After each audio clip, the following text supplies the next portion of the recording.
We like to think that Indo-Europeans basically evolved from Cro-Magnon in Europe. But there's also a big problem with this. There clearly were Europeans in Sumer, ancient India, the Aryans of ancient India. Egypt, of course, and then you can go further afield and you have India, China, Japan, and there is evidence of this not just archaeologically. You know, the temples and the shrines and the buildings are distinctly Aryan. You have the ancient texts and the myths and the legends which all speak about the white gods. You have mummies that have been found perfectly preserved with red hair and with blonde hair. The traces and the marks of our race can be found throughout the world.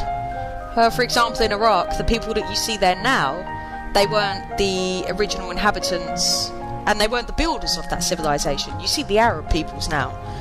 But once upon a time, this was a high civilization that I think people would scarcely believe if they could go back and see it as it was in all of its glory. You would never be able to connect modern day Iraq to Mesopotamia. In historical terms, it wasn't really that long ago that we had a very high civilization in Mesopotamia, known as, in ancient Greek, the land between two rivers, and it was seen as the cradle of civilization. In Babylon, Babylon didn't start off as the biggest kingdom, but it flourished under the reign of Hammurabi, and it had all the markers that are typical of a white civilization. You had the monuments, you had the huge monuments that were built, the temples, you had the code of laws, which was brought in under Hammurabi, and the taxations, the centralised government. The running of it was the model of a white civilization. So once upon a time, you would never see the people that you would see there now. You would look at them and you would see white people. You certainly wouldn't see Arabs. Of course, many of the statues and the artwork in Babylon depicted people unmistakably as Aryans. Blue eyes was rather prevalent. So you have this ancient white homogeneous society that stretched back for thousands of years, which in modern day terms you could equate to being bigger than, say, New York or somewhere like that. So originally you have this high civilization, this white homogeneous civilization, which had existed for thousands of years. It comes to the point where instead of those from outside being kept out with the gates and the walls, they decide to start bringing in people from other tribes, other nations, other races.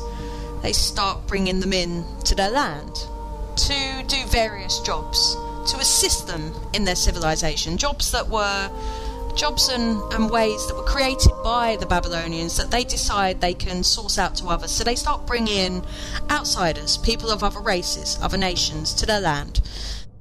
But then the ideology, which is of course anti-God, anti-nature and modern day Marxist in its root, would come in that these people should start to play a bigger part in your civilization, that they almost have become part of that civilization that you've built. So these people then began to dwell within it, to live there, to stay there. So they've come from completely being kept outside to working there, and then they're living there. So you start to have the civilization becoming diluted from how it originally was built.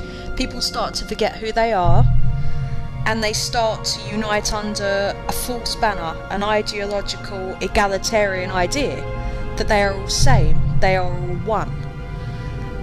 And they decide to build a tower.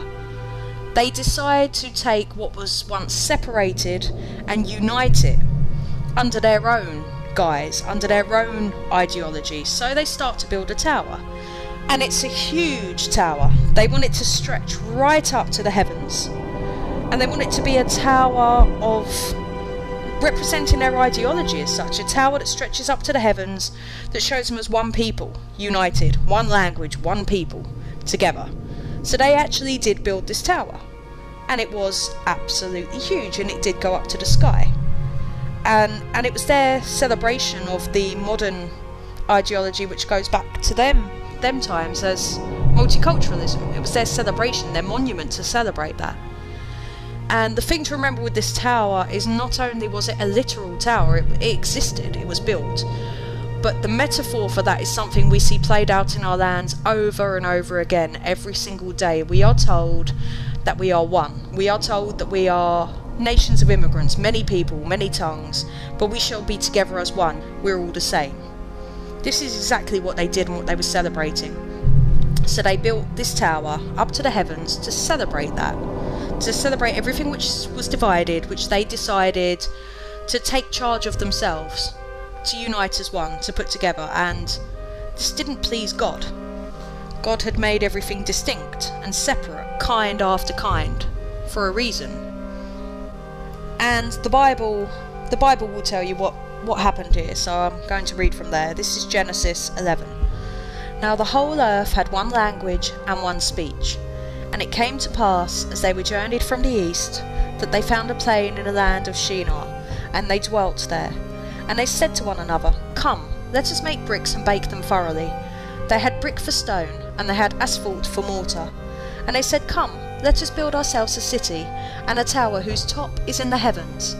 Let us make a name for ourselves, lest we be scattered abroad over the face of the whole earth.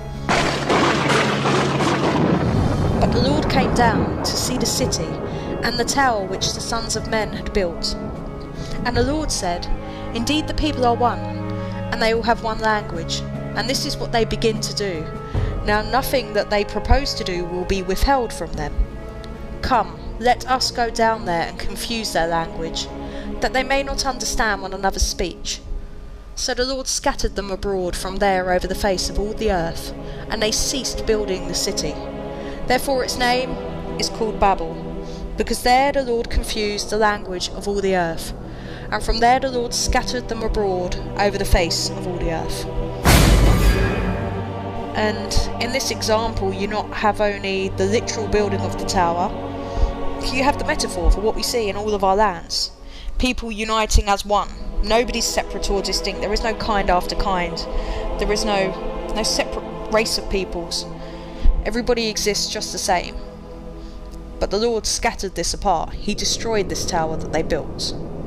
But the ideology that stems back then, thousands of years ago, is prevalent now in all of our lands, and this is what we're told every single day.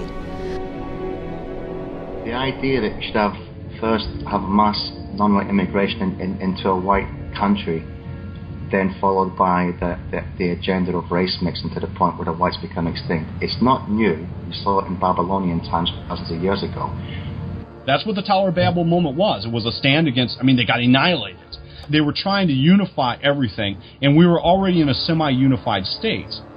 And they were using that to try to take ownership genetically by redoing genetic on some particular level, whether it just be, whites dating blacks. That was certainly all of the above.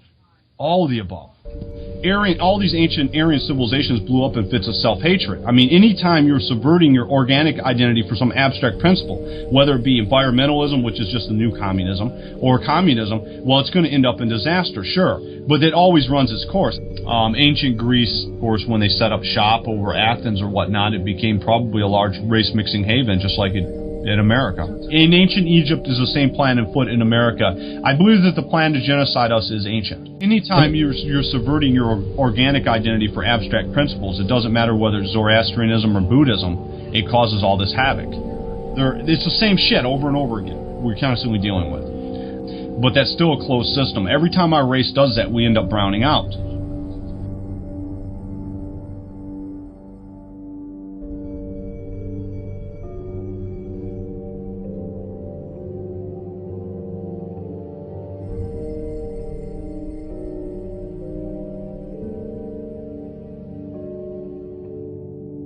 Is today, for the first time, we're seeing that this agenda, as done thousands of years ago in Babylon, is not just for one particular white country, it is for all white countries. All white countries must first have mass non-white immigration, just like in Babylonian times. And then secondly, all white countries must have a melting pot, i.e. no more white people in white countries. It's not a conspiracy theory, the facts speak for themselves. The reality is it's an anti-white genocidal agenda, that's taking root in all Western countries. That doesn't explain why it happens. I'm simply explaining that history teaches us that this does happen. And it's happening now. Very simple, but it's happening right now. If you sit back and think about it.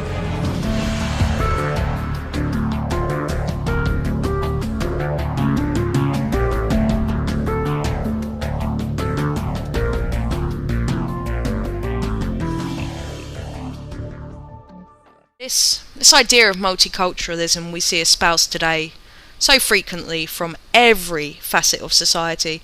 It's not new. People would like to believe that it's new, and those that don't seek to support it are old-fashioned. No, this ideology goes back thousands of years. It goes back to our history for a long, long time. And what it leads to is what you see in Babylon. No white people, a society gone, a people's disappeared.